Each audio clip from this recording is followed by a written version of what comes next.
Bien, buenas tardes a todos. Bienvenidos hoy nuevamente, martes 16 de junio, aquí estas clases hechas por la Asociación de Amigos de la India. Hoy estamos en la sesión número 104 del curso El alma, la cualidad de la vida. Se trata de una interpretación que hace este estudiante, de este grupo de estudiantes, sobre la obra del mismo título, recopilatorio de las enseñanzas sobre el tema del alma, que un estudiante realizó en los años 80. El libro, El alma, la cualidad de la vida. Como de costumbre, la primera diapositiva es los múltiples nombres de la conciencia. Os lo miráis bien y si lo consideráis oportuno, al final, cuando acabe la clase, hacemos la pregunta. Bien, adelante, vamos a empezar. En realidad nos quedamos dos diapositivas más adelante, pero merece la pena volverlas a revivir. Dice así, el esoterismo implica, por lo tanto, vivir una vida a tono con las realidades subjetivas, las internas, posible únicamente cuando el estudiante está inteligentemente polarizado y mentalmente enfocado, siendo de utilidad solo cuando él puede moverse entre estas realidades internas con destreza y comprensión. Estudiante está inteligentemente polarizado y mentalmente enfocado. Vamos, que no tiene una conciencia emocional al uso, sino que su conciencia es netamente manásica, que está en un mundo superior y por lo tanto este estudiante está en condiciones de percibir algo de realidad. Si estuviera focalizado en el plexo solar, para el maestro no le es de utilidad, puesto que el plano astral no se caracteriza precisamente por la sencillez, sino por la multiplicidad de formas, de símbolos que no ayudan para nada a desarrollar la intuición. Por lo tanto, el que es mental y vive una vida subjetiva, y además inteligente, se rige por su sentido común, por su inteligencia natural, realmente es un estudiante en el cual el maestro va a confiar. No quiere decir que los dos no lleguen a la meta. La iniciación sí que llegarán los dos, pero el que mentalmente está polarizado y que inteligentemente también está polarizado tiene más números para llegar que aquel que simplemente se deja llevar por sus instintos, sus visiones o sus sentimientos. Continuamos. Dice, el esoterismo implica además comprender la relación que existe entre estas fuerzas y energías, es decir, entre el aspecto superior emanante, que sería el tema, el agente emanante de la energía, y lo que desencadena los vehículos inferiores, que son las fuerzas. Para reforzar luego, no, y el poder de utilizar la energía para reforzar y luego emplear en forma creadora las fuerzas con las cuales ha entrado en contacto, de allí su redención. Realmente, el día que aprendamos a utilizar la energía del alma para redimir a la personalidad, para transmutarla, transformarla y transfigurar sus tres vehículos, ese día tendremos la gran oportunidad de revelar algo nuevo, revelar ese Cristo interno que todos llevamos y que en cierta medida está luchando por mantenerse, por salir del cascarón. Nosotros con nuestro comportamiento a nivel personal se lo estamos impidiendo. Así que debemos comprender muy bien la relación que existe entre fuerzas y energías, entre el mundo de la personalidad y el mundo arquetípico emanante. Para la primera referencia para nosotros es esa idea que tenemos del alma.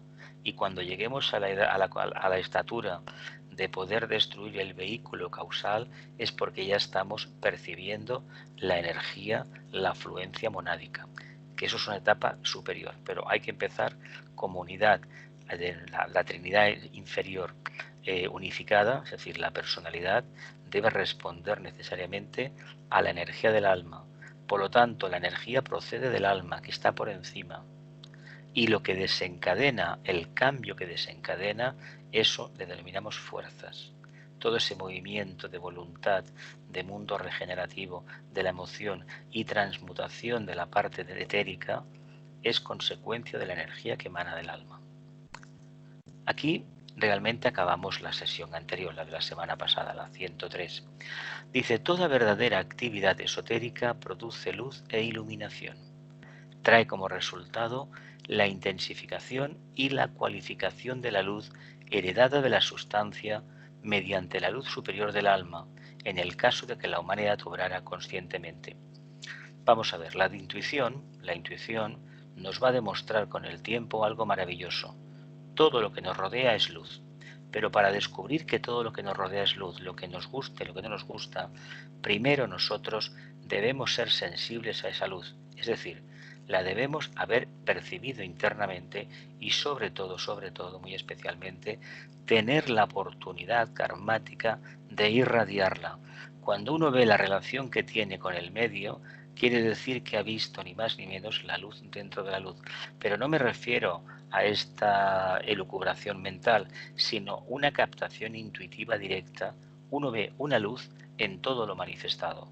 Cuando esa luz se intensifica, quiere decir que la iluminación, esa capacidad de despejar todos los aspectos, eliminar toda la suciedad que hay en el filtro de la conciencia para percibir la realidad, ha desaparecido. Claro, iluminación indica una cosa, un estado de conciencia que es capaz de percibir el mundo subjetivo, el mundo que está más allá de las formas. Nosotros a duras penas entendemos el mundo de la forma, por lo tanto, hablar del mundo subyacente debemos recurrir a la filosofía, a los generalismos astrales la mayoría de las veces, y cuando estamos en una etapa un poquito más avanzada del sendero, nos caemos en la tentación de lucubrar en términos abstractos creyendo que con eso estamos manifestando la luz, la verdadera luz, la iluminación en nosotros. ¿Qué quiere decir? Pues ni más ni menos que el día que los señores del karma tengan a bien ofrecernos una prueba, es decir, hay algo que solucionar, vamos a comprender enseguida por nuestra reacción espontánea hasta dónde llega nuestra comprensión de la luz y sobre todo esa cualidad emanante, la iluminación. Iluminación indica que todo está interconectado también, que procede de un mismo ser, pero a nosotros eso nos pilla todavía muy lejano, pero sí que podemos ver ese efecto de la luz en el grupo, y cuando el grupo se orienta a la luz hay una pequeña porción de iluminación a nuestro alcance, que no es para beneficio propio, como ya sabemos, es para uso exclusivo del grupo que se dedica al verdadero servicio. ¿Pasamos? Si tenéis alguna pregunta, irlas anotando para el final de la clase. Dice, quisiera lanzar un desafío a todos los esotéricos para que intenten hacer el práctico acercamiento que he delineado, es decir, alinearnos con el alma, ¿no? Conformar la personalidad, integrándola, comprendiendo lo que es la energía, lo que son precisamente las fuerzas, porque como alma hablaríamos de 3 tipos de energías. Hablaríamos de la energía de aspecto voluntad, la energía de aspecto que sería integración, amor, búdica, y hablaríamos de la energía manásica. Para nosotros que somos en el planeta Tierra, tenemos una base emocional muy profunda porque el Logos así lo decidió en su momento a nivel evolutivo, respondemos al aspecto par por excelencia a través de nuestro vehículo emocional. Por lo tanto, le asociamos al alma la cualidad del segundo rayo porque el logo solar está trabajando esa cualidad. No quiere decir que la haya completado al 100%. Y los humanos, más que nada, lo que tenemos no es amor. Es una devoción, un idealismo a una idea de fraternidad que hoy por hoy se nos escapa a la comprensión. Por lo importante que debemos entender que en la medida en que hemos conseguido que la parte inferior nuestra, que desarrolla una actividad mediante la energía que recibe del triángulo superior, realmente lo que estamos trabajando es el aspecto inferior. Y esas fuerzas, si se trabajan de manera inteligente, con este sentido discriminativo y esta apreciación de la luz, lo que convertirán a la personalidad, al triángulo inferior, en una herramienta al servicio de la luz del alma. Por lo tanto, está en nuestras manos hacer lo posible para mantener continuamente el alineamiento y muy especialmente, limar, purificar, transmutar, transformar y transfigurar todas las características de nuestra forma de expresión. No debemos dudar en ello, tenemos la potestad de hacerlo y además el alineamiento con el alma nos lo va a posibilitar. Por lo tanto, no tengamos miedo al cambio, sobre todo no tengamos nunca miedo al cambio. Dice, les pediría que vivan una vida redentora, nos dice el tibetano, una vida redentora, es decir, una vida que pueda sacar todo aquello que impide que el alma se manifieste, haciendo la actividad que sea, ya sea dirigiendo una empresa, de taxista, de zapatero remendón, como se decía antes, de panadero, contestando llamadas telefónicas en un call center, de padre de familia, de madre o de abuela recogiendo a los nietos, etcétera, etcétera. No importa, una vida redentora, que en el fondo es una vida de servicio, ¿no? Nos acordamos del trabajo número 10 de Hércules, cuando se le pide que suba a la cima de la montaña, pero primeramente se le hace pasar por la puerta del infierno para que vea lo que hay, lo que él ha creado, y sobre todo que se dé cuenta que no puede subir a la parte superior de la montaña si antes no libera ¿qué? A Prometeo. No se desapega de la materia involutiva. De ahí que la redención sea el pétalo a desarrollar en el trabajo número 10 de Hércules, Capricornio. Posiblemente uno de los trabajos más importantes del zodiaco. Aunque hay que decir que los 12 trabajos que se complementan en 6 son interdependientes y una vivencia en el centro de la rueda, característica de altos iniciados, nos daría la clave de la redención, en términos mayúsculos. Pero nosotros ya tenemos bastante con trabajar el mundo de la personalidad. Desarrollen la sensibilidad mental innata y actúen continuamente de acuerdo al significado que hay detrás de los asuntos mundiales, nacionales, comunales e individuales. Pues mira, parece que este texto fue escrito para esta pandemia mundial. Nos hemos tragado un montón de historias que nos cuentan los diferentes gobiernos de los diferentes países del mundo y hemos anulado el poco nulo ya el sentido crítico que todos tenemos, que es la capacidad de responder de manera manásica, no intuitiva, es decir, discriminativa, analizando las cosas. Hoy en día, por alguna razón que a veces se nos escapa la comprensión, el ser humano actual no se caracteriza precisamente por analizar y reflexionar y discriminar correctamente. Más bien se caracteriza por tener un pensamiento que es común a la red social, a los grupos con los cuales habitualmente se desenvuelve. Y ese pensamiento, hay que decir, que no es propio, ha sido inducido por otras entidades, a veces no precisamente muy iluminadas. Pero el objetivo que tienen, ni más ni menos lo que persiguen, es domesticar la conciencia humana. Aquella conciencia que ha podido desplegar las alas, es decir, que se mueve bien a nivel mental abstracto, que bueno, que a través de la meditación, de la concentración puede mantener cierto nivel elevado de contacto con el alma, va a ser difícil que las puedan domesticar. Pero aquellos que no han desplegado las alas y no tienen una mente definida, sino que básicamente son kamamanásicos, es decir, deseo-mente más bien deseo que mente, estos prácticamente son carne de cañón para cualquier cambio negativo que quiera producirse en la humanidad. Curiosamente es la base de todos los movimientos populares del mundo, de todos, de un signo y de otro, de religiones organizadas, de movimientos pseudoacuarianos, etcétera, etcétera. Por eso, en esos grupos, para encontrar conciencias que están polarizadas a nivel manásico superior, hay que buscar bastante, porque la mayoría, repiten siempre el mismo guión. Cuando nos encontremos en un grupo, alguien que no mantiene mucha relación con el resto del grupo, pero que tiene un pensamiento genuino, hay que pensar inmediatamente que este ser no es que vaya por libre, no, este ser solamente sigue los dictados de su conciencia. ¿Por qué? Porque a nivel manásico superior, a nivel de mente abstracta, comienza a percibir algo del mundo de las ideas. Los demás solamente tienen que coger esas ideas y transformarlas ¿en qué? En ideologías, en dogmas, en normas de obligados seguimiento. Y si esto lo hacemos, evidentemente perdemos la capacidad analítica que todo ser humano tiene. Por lo tanto, si perdemos la capacidad discriminativa, discernitiva, va a ser muy difícil, por no decir imposible a corto plazo, que podamos desarrollar la intuición, que solamente se desarrolla cuando existe esa capacidad de percibir lo que hay detrás. Lo que nos dice aquí, desarrollen la sensibilidad mental, la intuición, y actúen continuamente de acuerdo al significado que hay detrás del asunto mundial, el que sea, lo de la pandemia, ¿qué hay detrás de la pandemia? Muchas cosas, pero estamos grabando y estamos haciendo una clase determinada, por lo tanto eso sería otro tema.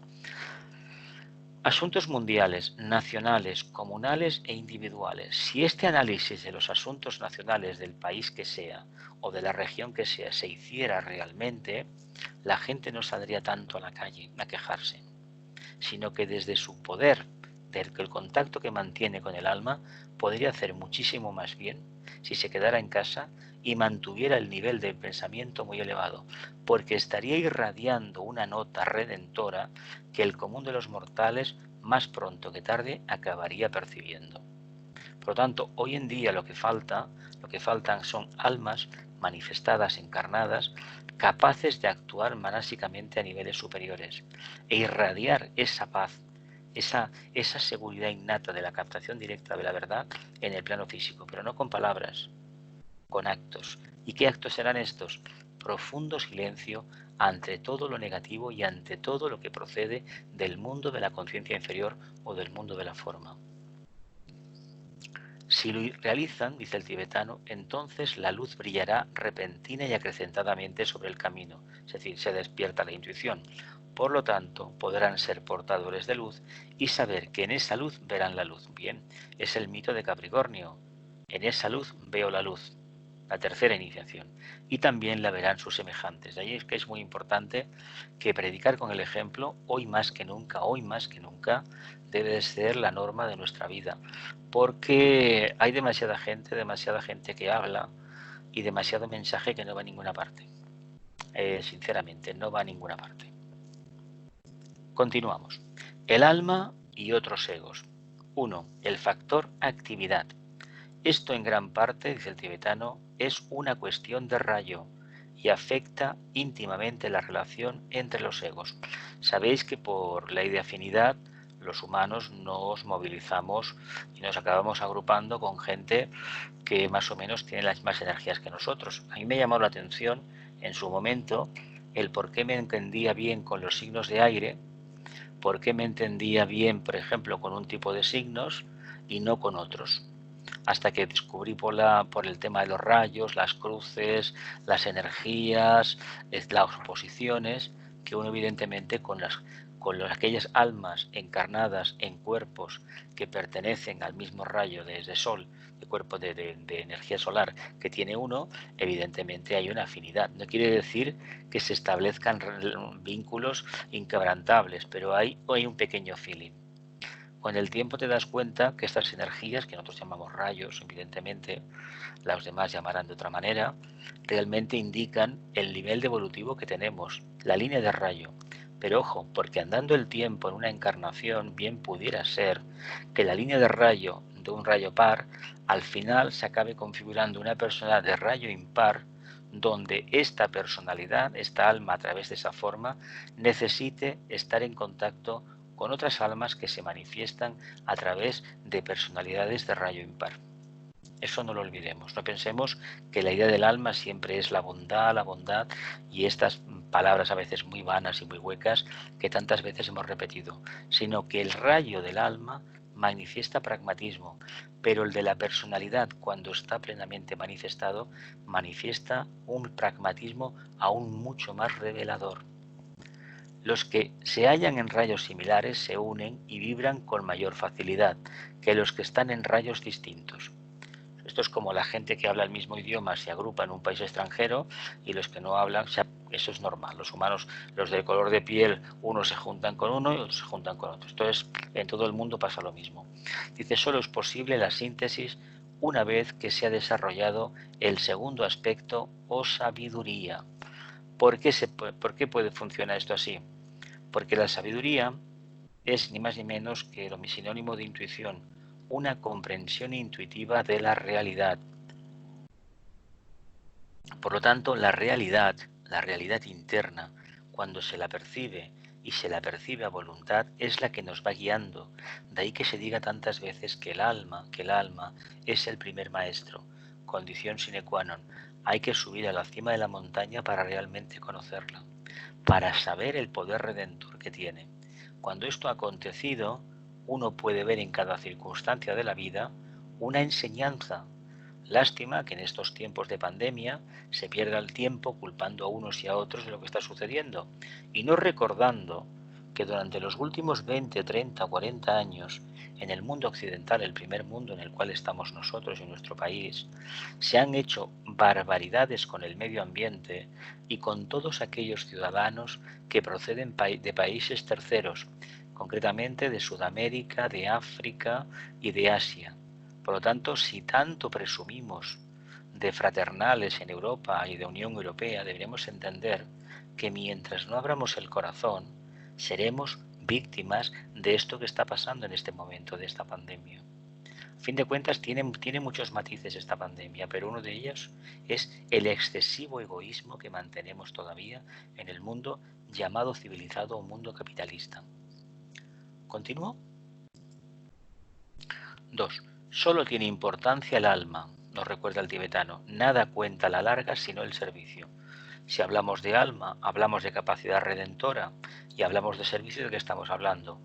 De una personalidad que es un fiel reflejo del propósito del alma, que para eso estamos estudiando esoterismo, para eso meditamos cada día y para eso llevamos años y años preparándonos, tanto estudiando las obras del tibetano, que hay que decir abiertamente que estos libros, como los libros de Madame Blavatsky, o por ejemplo el Evangelio, si se lee o se estudia desde la perspectiva alejada de los dogmas de las iglesias diferentes cristianas, nos dan una oportunidad única de revelar algo que en el fondo no es nada nuevo.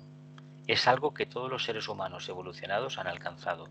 Sucede muchas veces que cuando hemos tenido un pequeño atisbo de intuición, nos da la impresión de que nadie se ha dado cuenta. Probablemente la gente que está a nuestro alrededor no lo haya percibido todavía, pero en otras partes del mundo esa llamada ha sido percibida. Y al final, aquellos que realmente han despertado la intuición acaban contactando internamente. Si esto lo extrapolamos un poco, veremos inmediatamente que la raíz del nuevo grupo de servidores del mundo es esta, aquellas almas encarnadas que tienen la potestad de vivir en niveles causales. Dice, confíen en sus almas, haga y mantenga contacto con ellos por intermedio de sus almas y no permita que lo venza el espejismo de sus personalidades. Realmente los humanos juzgamos por la apariencia, con lo cual tenemos 5 sentidos y cuando miramos o cuando vemos decimos no vemos, miramos no vemos correctamente, y cuando decimos que escuchamos pues no oímos, no hemos escuchado tampoco correctamente. Por lo tanto, los sentidos nos dan un panorama nada halagüeño y encima nos falta sobre todo la prestanza, nos falta la templanza de un vehículo emocional aposentado y tranquilo y dirigido por la mente. Como esto nos falta, tenemos el gran dilema de que generalmente vemos aquello que queremos ver y oímos aquello que queremos oír. Y es curioso que la gente que tiene prejuicios, por ejemplo, estos días que pasan estos casos desgraciados contra habitantes en Estados Unidos de color, afroamericanos, realmente cuando la gente tiene estos prejuicios, cuando ve un negro corriendo y oye unos gritos, por ejemplo, automáticamente piensa que el negro es violador, asesino, etcétera, etcétera.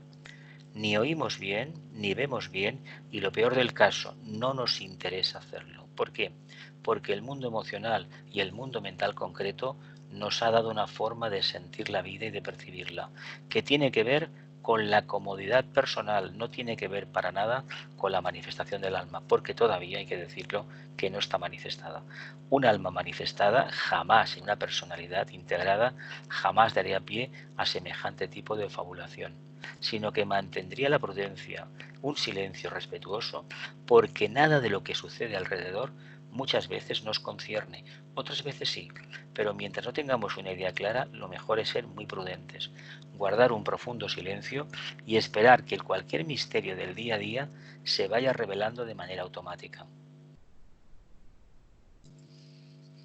¿Ignora usted, dice el tibetano, el añadir la fuerza de su alma a la de ellos sin tener en cuenta el aspecto forma, sin tener en cuenta en el aspecto forma puede energetizar a esas almas para que inicien una mayor actividad espiritual?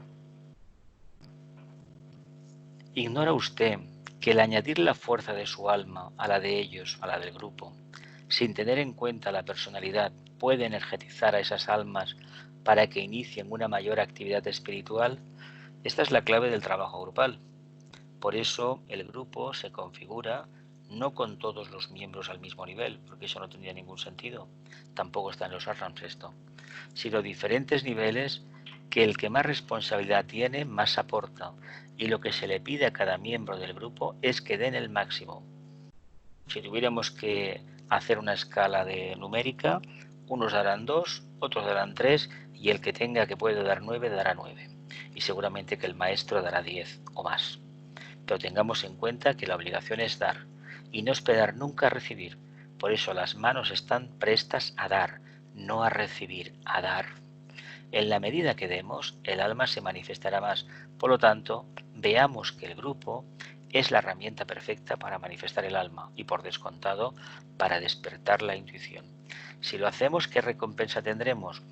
Pues ni más ni menos una mejor captación del campo de servicio hacia el cual creemos que nos encaminamos. Si no se ha despertado la intuición y el propósito del grupo no se ha percibido a nivel interno o todavía se duda del trabajo en grupo, probablemente nos hemos equivocado un poco. Por lo tanto, hay que adentrarse, no hay que tener miedo al error. El error no es ni más ni menos que una prueba. Y la prueba puede tener un resultado u otro. Pero si nosotros anteponemos el resultado, la comodidad, sobre todo el resultado cómodo, al esfuerzo para tener el resultado que nos gusta, nos estamos equivocando completamente. Así que arriesguémonos, no esperemos resultados y rehuyamos abiertamente de lo aparentemente trillado y sencillo. Lo que es muy fácil, muy fácil, muy fácil, cuidado con eso, ¿eh? Miremoslo bien, ¿eh? Y si hemos tenido ya alguna experiencia en el pasado, no perdamos el tiempo en eso. Ahondemos. Tampoco nos introduzcamos en sendas tortuosas mentales porque creemos que de esa manera, pensando de una manera diferente, somos precisamente mucho más elevados. Completamente falso también. Dice, hermano mío, dice el tibetano, al observar estos acontecimientos no se sienta tentado a ayudar. Deje que las propias almas inteligentes, puras y amorosas se encarguen de las personalidades. Esto es uno de los grandes dilemas del sendero. Todo el mundo quiere ayudar, todo el mundo quiere aportar algo, pero hay que manifestar que no todo el mundo tiene la suficiente preparación para realizar ese trabajo. Por lo tanto, entendamos que como alma es una cosa actuar, pero no nos engañemos. Si decimos que actuamos como almas, debe demostrarse realmente que actuamos como almas, no incidiendo en el tema de la personalidad, no rebajando el nivel del grupo.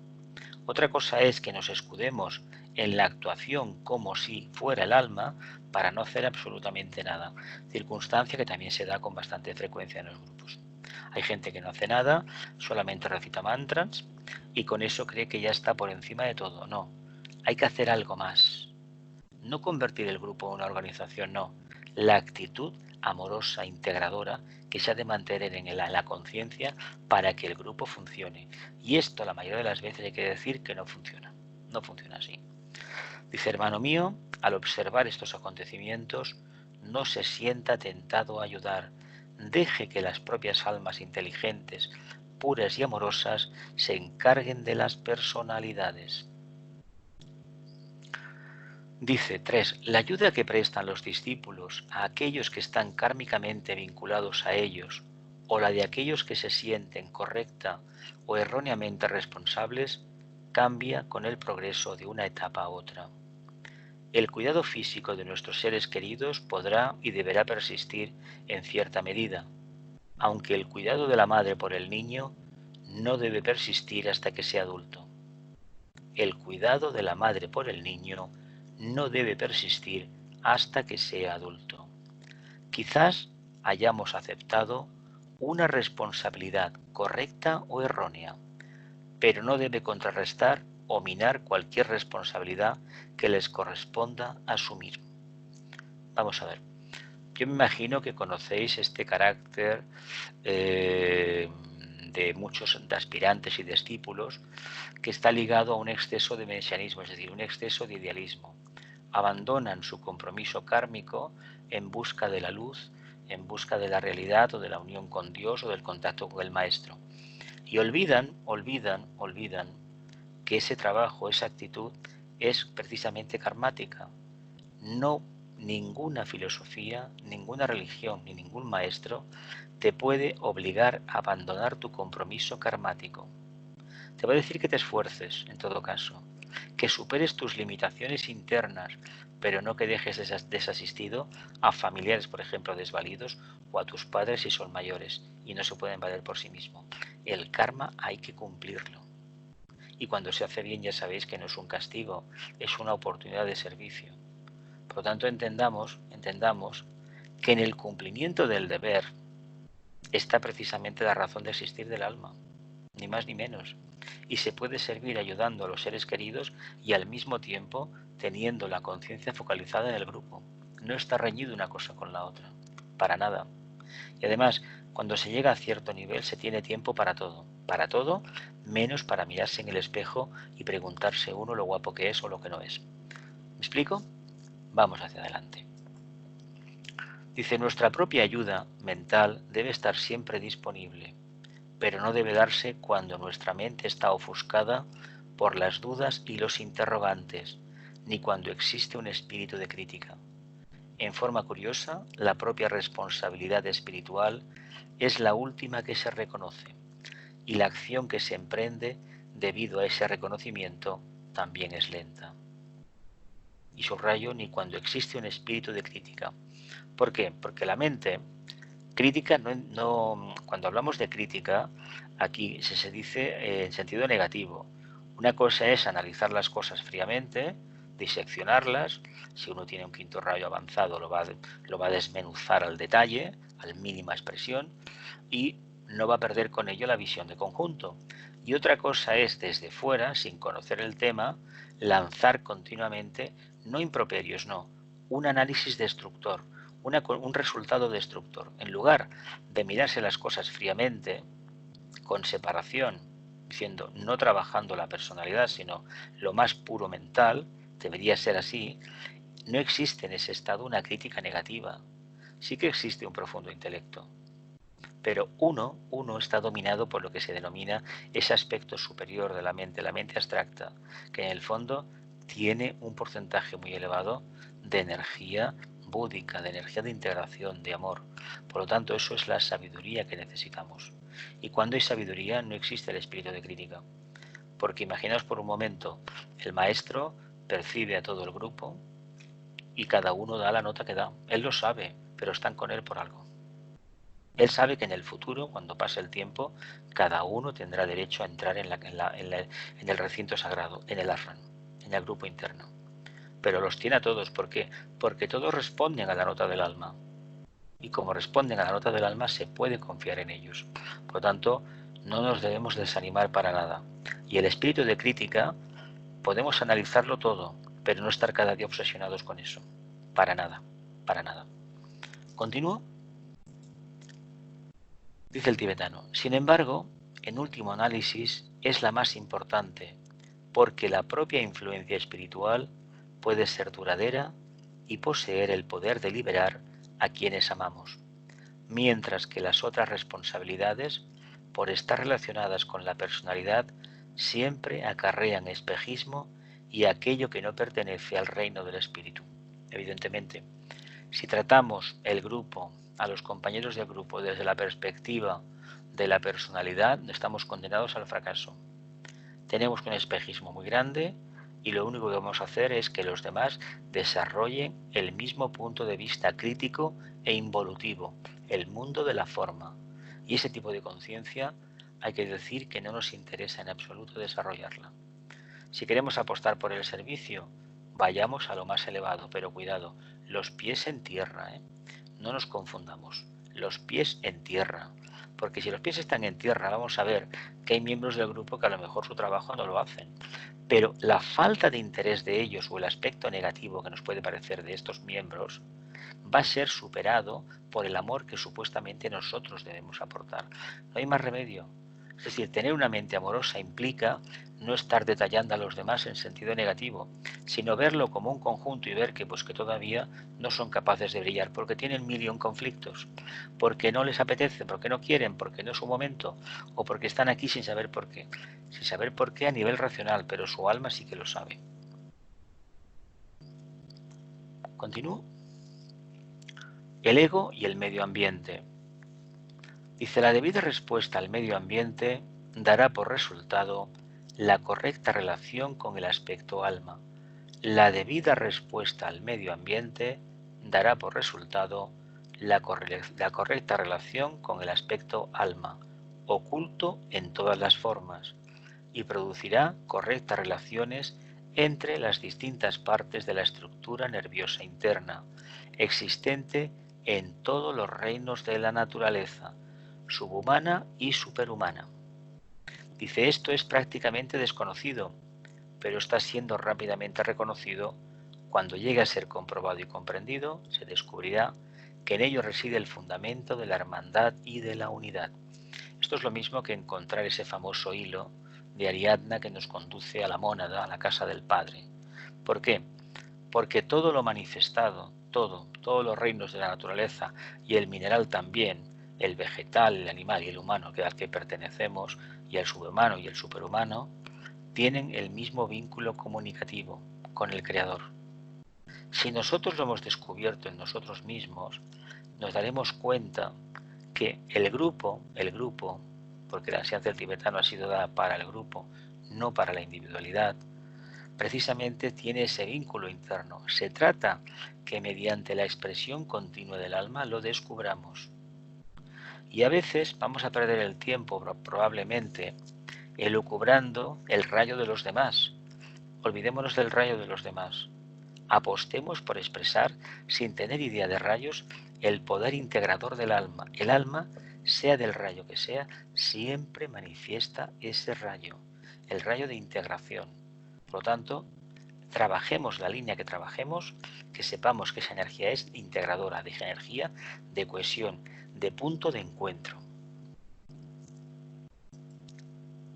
Así como el hígado, dice el tibetano, el corazón, los pulmones, el estómago y otros órganos del cuerpo funcionan y existen independientemente y sin embargo están unidos y conectados en el cuerpo mediante el sistema nervioso, así se descubrirá que tanto los organismos como los reinos de la naturaleza tienen su vida y funciones independientes y no obstante están coordinados y correlacionados por un amplio y complicado sistema nervioso, denominado a veces el alma de todas las cosas, el anima mundi, la conciencia subyacente, todo aquello que está detrás de la forma. Mirad, los humanos nos relacionamos, aparentemente no tenemos ningún hilo conductor desde el punto de vista físico, pero sí que lo tenemos a nivel de patrón genético, que es la famosa cadena de ADN, los 64 hexagramas esos famosos, y básicamente por unos hilos internos que vienen de la cabeza y que llegan a la cabeza y que vienen y se pierden en el horizonte, van hacia arriba, hacia una síntesis. Y eso es común a todo el reino humano. El reino animal tiene una conexión parecida, pero el reino vegetal, y esto ya se sabe por algunos estudios, algunos científicos, algunos botánicos, tienen una potestad, por ejemplo, los árboles, lo más evolucionado del reino vegetal, de mantener un vínculo debajo de tierra unos con otros. Esto es lo mismo que sucede con los hongos. Ya sabéis que los hongos se manifiestan en aquellos lugares donde se ha establecido una red de nadis bajo tierra y a través de las cuales llega la energía para que puedan florecer a la sombra de determinados grandes árboles, ¿verdad? Esto lo estudia la micología, lo estudia, la botánica lo estudia. Pues entendamos entonces que si esta interconexión existe, quiere decir que detrás de toda la forma, incluso de las formas que utilizamos nosotros los humanos, hay un alma, una entidad que está evolucionando. Lo que a veces perdemos de vista, que necesitamos de esa duplicidad, de esas triplicidades, para entender el significado de la evolución humana. Y la evolución humana es la síntesis de los reinos de la naturaleza. Somos el cuarto reino, la antesala del quinto reino, el de las almas liberadas. Por lo tanto, hay que entender, sin tener ningún prejuicio ni ninguna alarma, de que somos la síntesis del reino mineral, del vegetal y del animal. Si lo podemos hacer, quiere decir que la síntesis es la que en detrás está escondiendo la palabra alma, que es lo que a veces nos cuesta un poco de utilizar porque se la emplea demasiadas veces, se la asocia con unas cosas, unas cualidades que muchas veces no tenemos idea de lo que significan. ¿Continúo?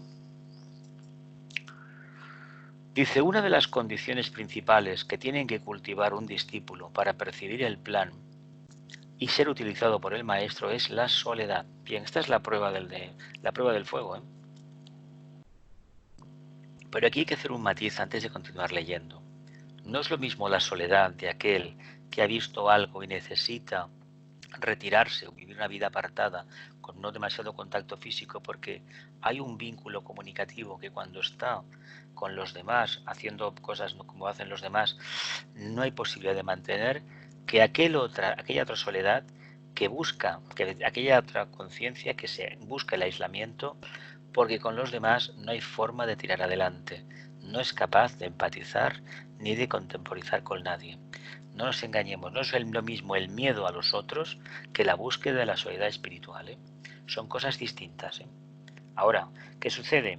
Que al mundo de la espiritualidad, valga la redundancia, acude mucha gente con grandísimos problemas de personalidad, que en el fondo es ni más ni menos un problema de manifestación del alma. Es decir, esto si miráis un poco y si tenéis experiencia de grupos, pues esto se da bastante. Algunos sí que se dan cuenta, algunas personas que tienen esta característica se dan cuenta y otros pasan la encarnación total y no lo han percibido.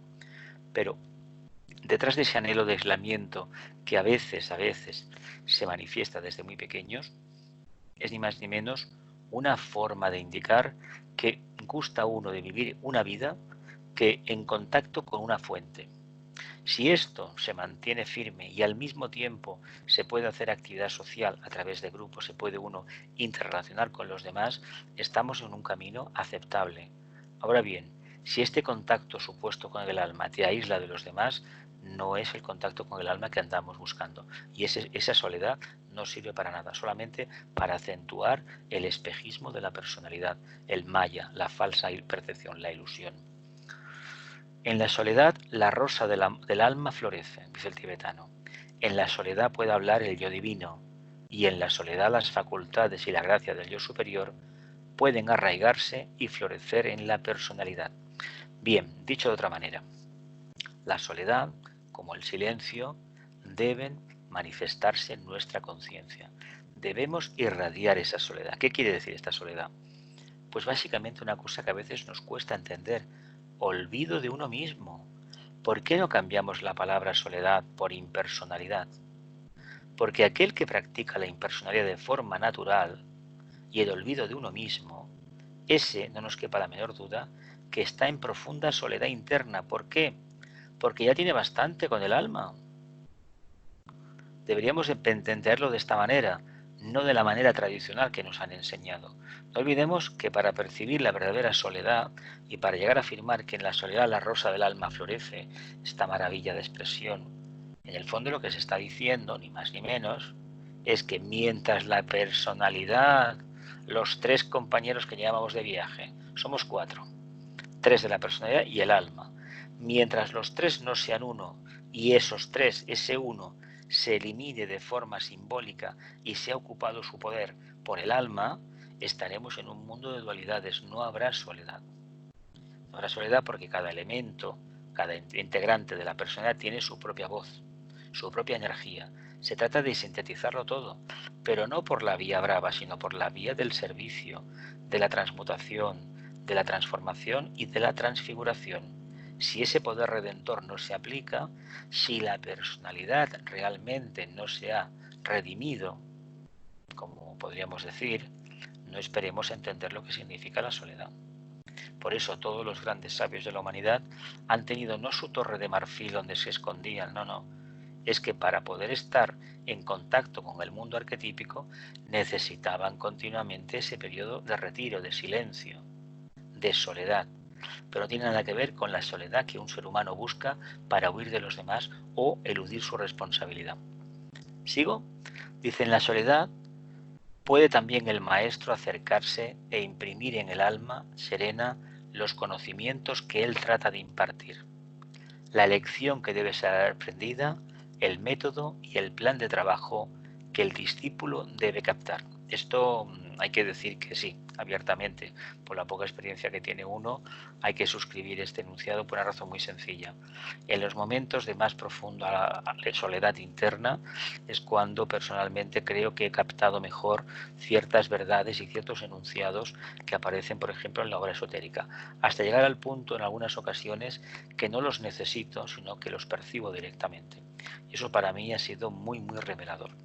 Es como, por ejemplo, ir por el bosque y encontrarnos con esta representación artística que tenemos aquí en la fotografía, ¿no? Donde menos se lo espera uno, ¿qué aparece? Aparece la luz, aparece el amor, aparecen las cualidades del alma. Por lo tanto, actuemos como almas. Continúo. Dice, en la soledad se oye el sonido.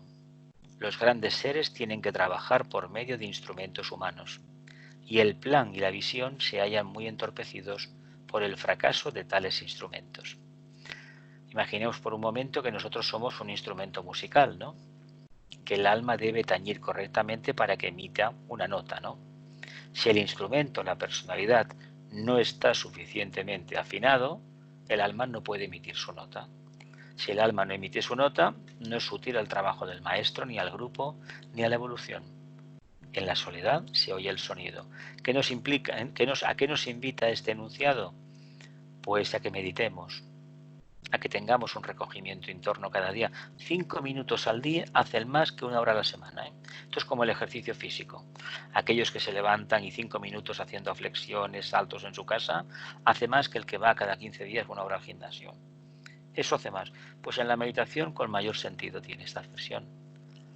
Hagamos ese contacto interno, esa soledad con el yo superior, con el alma, porque es una relación de profunda soledad. Y así podremos abocar al grupo ¿qué? El contacto interno, que será serenidad, será fortaleza, perseverancia, un ánimo sereno, irradiar paz, es decir, servir en definitiva. Así que no olvidemos, en la soledad se oye el sonido, se oye la voz del silencio, se oye el alma, el ángel solar, como nos explicaba Vicente Beltrán. ¿Sigo? El alma y la salud. Dice, 1. Solo se confía en estas fórmulas, esto es del libro de curación esotérica, cuando el estudiante sabe apreciar inteligentemente el trastorno o trastornos que lo afectan, cuando es capaz de aplicar conscientemente las fórmulas impartidas, siempre que su objetivo sea altruista. Ya no está la condición. Te damos una fórmula de meditación, unas enseñanzas para que cures, pero siempre y cuando sea de una forma altruista, es decir, tú te curas, pero para seguir sirviendo, no para dejar de servir o tener cierto prestigio delante de los demás. Si su finalidad consiste en equiparse para prestar servicio, en adquirir vehículos saludables para llevar a cabo mejor el trabajo del plan de los grandes seres, y si no lo hace por el deseo de eludir la enfermedad para su propio beneficio. Bien, cuando a uno le han dado una meditación, por ejemplo, de curación, para ayudar a los demás, lo que si la tiene que aplicar en sí mismo, a través de visualizaciones, es para continuar sirviendo, no para servirse de los demás y engrandecer el yo inferior. Esto no se puede hacer nunca.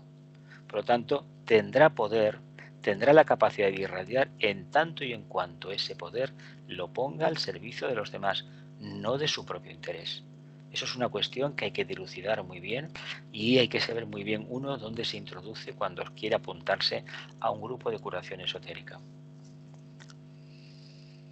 Solo entonces se le impartirán las fórmulas y se le darán instrucciones, cuando sea capaz de revertir la polaridad de su alma y en lugar de su forma, de su concepto de interno de evolución, y en lugar de mirar para allá separado, sea capaz de mirar para el grupo. Si realmente lo consigue, tendrá las fórmulas necesarias para ayudar a los demás, aunque él tendrá su pequeño karma, porque bueno, ya sabéis que aquel que anhela sanar a los demás, hay una parte de compromiso interno que obliga a llevarse en el momento último de la vida, llevarse una parte de una enfermedad de la humanidad. Si no, ¿qué redención estaríamos haciendo en el planeta Tierra? Todos los grandes tienen que irse con alguna pequeña limitación de la humanidad. Bueno, pues es ley de evolución.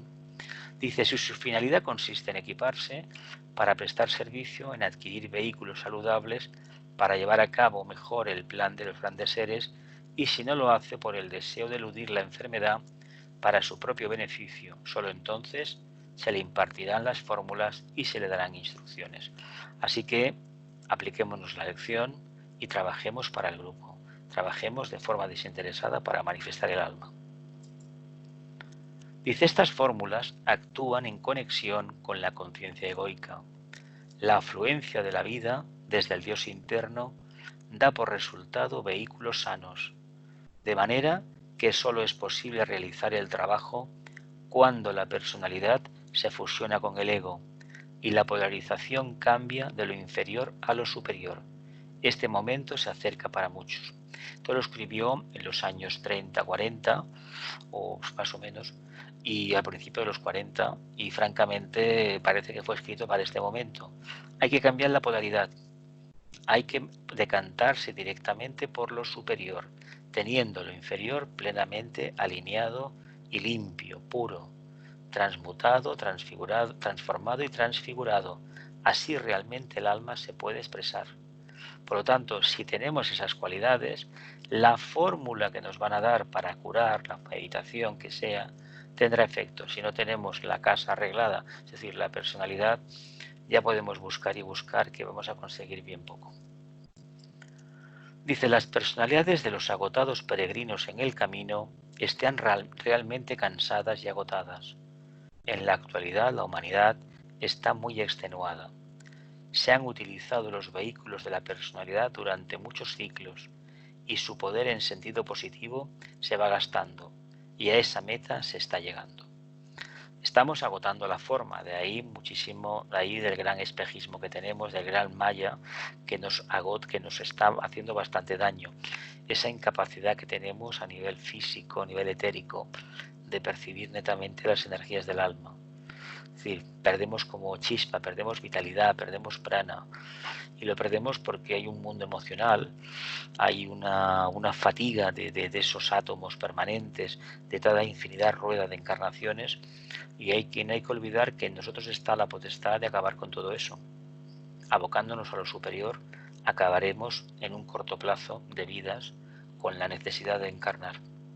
Ese misterio fue revelado hace miles de años, prácticamente es común a toda la historia de la humanidad y curiosamente a veces perdemos de vista que para ser peregrinos en el camino hemos de tener esa idea muy clara, y si estamos de peregrinos en el camino ya sabemos que debemos actuar como si no tuviéramos cuerpo físico, ni cuerpo emocional ni cuerpo mental, solamente el alma.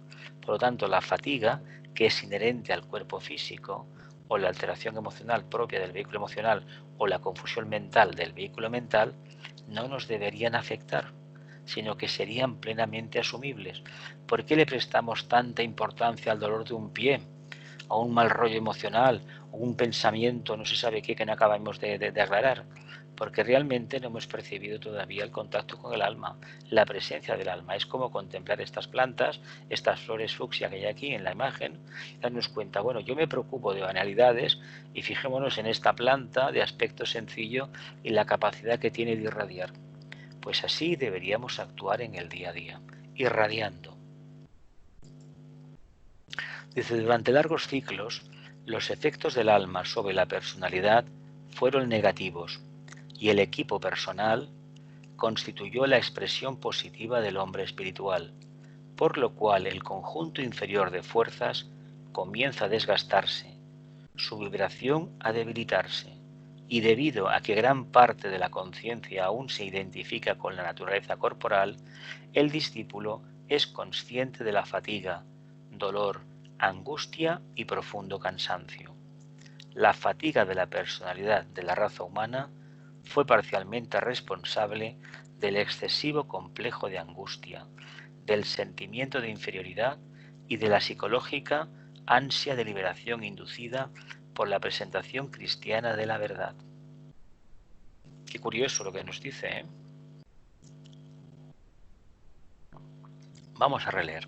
Dice, la fatiga de la personalidad de la humanidad fue parcialmente responsable del excesivo complejo de angustia, del sentimiento de inferioridad y de la psicológica ansia de liberación inducida por la presentación cristiana de la verdad. ¿Qué pasó con la presentación cristiana de la verdad? Que nos prometieron una casa maravillosa, la casa del Padre, ¿verdad? No, yo no dudo para nada de que tanto el maestro como sus discípulos, sus apóstoles, que eran iniciados, no hicieran una presentación correcta de la verdad. Vamos, no lo pongo en duda, pero sí pongo en duda la interpretación que se hizo después. A la gente se le incluyó, se le inoculó el virus del miedo, de que el tiempo se acababa y que tenían que hacer algo. Y eso lo que generó fue una psicosis colectiva que todavía estamos pagando en todo el mundo. Lo mismo ha sucedido con el resto de religiones mundiales. Pero no tiene nada que ver, no tienen nada que ver los fundadores de la religión, sino los que vinieron después, cuando faltaron los fundadores, la interpretación interesada que hicieron, obligando a la gente a través del miedo a convertirse a una religión y abrazar una filosofía de vida, que es lo que es en el fondo el cristianismo, como cualquier verdadera religión del mundo, filosofías de vida, para la cual todavía no se tenían suficientes condiciones. Si no tiene uno conciencia, no puede seguir ningún ideal. El único ideal que puede seguir es ni más ni menos comer, reproducirse, trabajar por quitar dinero y ya está, y nada más. Muy poco más. Por tanto, ¿por qué hizo tanto? Aparentemente no dice que hizo daño, sino que generó esta ansia, porque parecía que el fin de los tiempos estaba próximo, que el avatar se había sacrificado por la humanidad y uno tenía que hacer algo más. Y eso, en lugar de liberar el alma, lo que ha hecho es esclavizarla. Pero bueno, es el karma planetario y debemos entender que para poder brillar como estas plantas de aquí de la imagen, pues seguramente que deberemos soportar vivir en un pedregal muy duro, muy duro. ¿Continúo?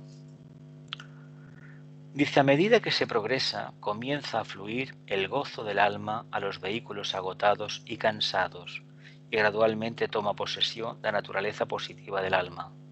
Cuando dicha naturaleza es bastante fuerte y el hombre se descentraliza suficientemente, persistirá la cualidad del alma a pesar de las limitaciones físicas, y la sensación interna de cansancio será cuidadosamente anulada y consciente e inteligentemente transmutada. A medida que se progresa, comienza a fluir el gozo del alma a los vehículos agotados y cansados, y gradualmente toma posesión la naturaleza positiva del alma, que está manifestada en esta rosa preciosa de aquí de la imagen. Dice, cuando dicha naturaleza es bastante fuerte y el hombre se descentraliza de forma suficiente, persistirá la cualidad del alma a pesar de las limitaciones físicas, y la sensación interna de cansancio será cuidadosamente anulada y consciente e inteligentemente transmutada. Es lo que hemos hablado antes. Al discípulo que se le dice, olvídate de que tienes cuerpo, de que tienes vehículo emocional y que tienes cuerpo mental. Es decir, esos tres que te han servido para servir hasta ahora ya no te sirven. Si te focalizas en ellos, te anulas. Por lo tanto, trabaja con los pies en tierra, la cabeza en el mundo superior y el corazón en el punto neutro. Por lo tanto, si eres capaz de vivir así, no te vas a agotar, vas a hacer tu trabajo y tendrás siempre salud y energía. El día que decidas preocuparte o ocuparte en exceso de tus vehículos de expresión, ese día volverán las enfermedades. No es que la enfermedad se vaya, se van los efectos. Uno envejece, uno si tiene un cáncer, el cáncer actúa cuando uno baja la vibración, y cuando mantiene la vibración alta, el cáncer sigue su curso. Lo que sucede es que no genera el efecto de dolor o de fatiga que antes generaba. Pongo el ejemplo del cáncer porque hay muchos discípulos que han tenido, por ejemplo, una enfermedad muy común de los discípulos son las enfermedades cardíacas o respiratorias.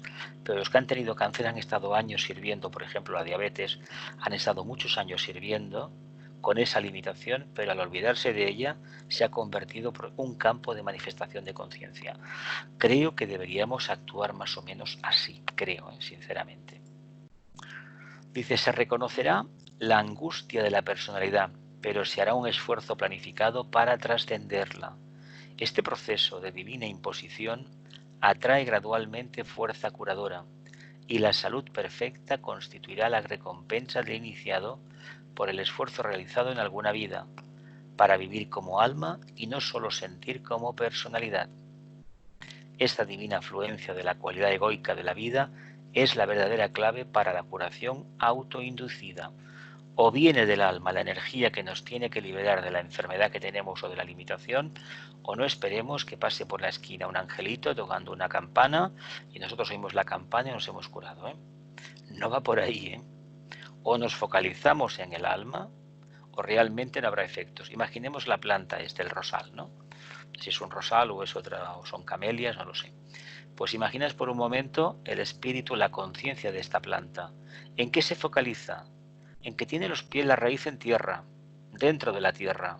Se alimenta de sus nutrientes y tiene unas antenas, las hojas, que captan el prana divino. ¿Y qué hace cuando está perfectamente iluminada? Pues cada año nos obsequia con esta maravilla.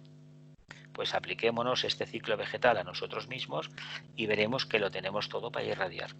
Y luego diréis, claro, o me diréis, claro, y cuando uno tiene un problema muy grave, ¿qué hace? Pues cuando tiene un problema muy grave, busca ayuda. Y cuando la ayuda le dice que no tiene el problema, no tiene solución, intenta adaptarse a ese nuevo ritmo. ¿Cómo? Confiando aún más en el alma. Si quiere seguir un tratamiento tradicional, lo debe de seguir. Si quiere seguir un tratamiento alternativo, lo debe de hacer. Pero no estar perdiendo el tiempo cada día con el número de pastillas que tiene que tomarse para quitarse esto o lo otro. Aboquémonos, si nos queremos medicar, nos medicamos, no pasa nada. Pero lo que se nos pide es que vivamos en el alma y lo demás, que sepamos de antemano que si cuidamos el cuerpo a través de radioterapia o quimioterapia y decimos que somos discípulos, lo hacemos para poder seguir sirviendo, no porque nos interese conservar el pellejo, es decir, la forma externa. Me parece que me he expresado bastante bien, ¿no? ¿Sí? Continuamos. Dice, el excesivo énfasis que las personas ponen sobre las enfermedades resulta desconcertante para el alma, pues coloca a la transitoria y constantemente mutable naturaleza-forma, la personalidad, en una posición de indebida preeminencia, es decir, la ponemos a la personalidad en el pedestal, cuando en el pedestal, encima de la columna, debería estar el alma. ¿Y qué hacemos los humanos? Ponemos la personalidad. De ahí que de vez en cuando, al primer seísmo, la columna se mueve, no es que se caiga, que automáticamente, ¿qué se rompe? La personalidad, el alma no. Coloca a la transitoria y constantemente mutable naturaleza-forma en una posición de indebida preeminencia, mientras que desde el ángulo del alma, las vicisitudes del cuerpo solo tienen importancia en la medida en que puedan contribuir a enriquecer la experiencia del alma. Las vicisitudes del cuerpo solo tienen importancia en la medida en la cual puedan contribuir a enriquecer la experiencia del alma. ¿Experiencia para qué? Para el futuro. Experiencia aprendida en esta vida, enfermedad aprendida en esta vida, es un punto ganado a vidas futuras y enfermedades futuras. Y fijaos de nuevo, aquí tenemos una gran enredadera, unos grandes rosales, fijaos qué maravilla. Cada una brilla su grado de evolución, ¿verdad? Pues ojalá nosotros los humanos hiciéramos algo parecido. 4. La enfermedad es un efecto de la centralización básica de la energía vital del hombre. Es un efecto de la centralización básica de la energía vital del hombre. Cuando la energía no circula, ¿qué sucede? Nos colapsamos, ¿no? Cuando la sangre no circula, ¿qué sucede? ¿Qué nos decían, no? Las tiene usted que hacer ejercicio porque se oxigena el alma y la sangre se pudre, decían, ¿no? Es una forma de decirte que si la sangre no circula y no está oxigenada, pues no es transportadora de vitalidad, de energía. Por lo tanto, es un semidero de problemas. Donde está enfocada la conciencia del hombre, la energía de vida reunirá ya allí sus fuerzas. Bueno, pues sepamos que a dónde tenemos que enfocarnos entonces, a lo más elevado o a lo más concreto. Si hacemos a lo más elevado, haremos que simbólicamente la circulación de la sangre sea correcta. La energía eléctrica que circula por el sistema nervioso, por los nadis, que es la contraparte etérica, circulará correctamente. Ahora bien, si yo me focalizo en mi aspecto externo, ¿qué estoy haciendo? Aparte de darle la vuelta al alma, a la espalda al alma, ¿qué estoy haciendo? Focalizando problemas y tensiones en el vehículo físico etérico, sobre todo en el físico, que va a ser el que yo perciba, porque del otro está ahí, pero yo no lo percibiré seguramente. Dice, donde está enfocada la conciencia del hombre, la energía de vida reunida, de la energía de vida reunirá allí sus fuerzas. Allí tendrá todo su potencial que servirá para una cosa u otra, sentido positivo, sentido negativo. Llegamos a la última por hoy. Dice, cuando esa conciencia se haya estabilizado en la del alma, la de la personalidad, habrá pocas enfermedades y los trastornos físicos del paciente muy evolucionado serán vinculados entonces con el impacto que la energía del alma hace sobre un vehículo físico no preparado. En esta etapa solo lo afectarán ciertas enfermedades principales. No será susceptible a las pequeñas dolencias y a las constantes e insignificantes infecciones que convierten la vida del hombre, común o subdesarrollado, en molesta y difícil. Por lo tanto, aboquémonos una vez más a vivir la parte más elevada. Y cuando la hagamos, ella nos anuncia, cuando la conciencia se haya estabilizado en la del alma, si nos focalicemos plenamente en el alma, ya no habrá enfermedades. ¿Por qué? Porque la mayoría de las enfermedades que tenemos los humanos son fruto del exceso de interés que tenemos en potenciar la personalidad, dejando de lado al alma.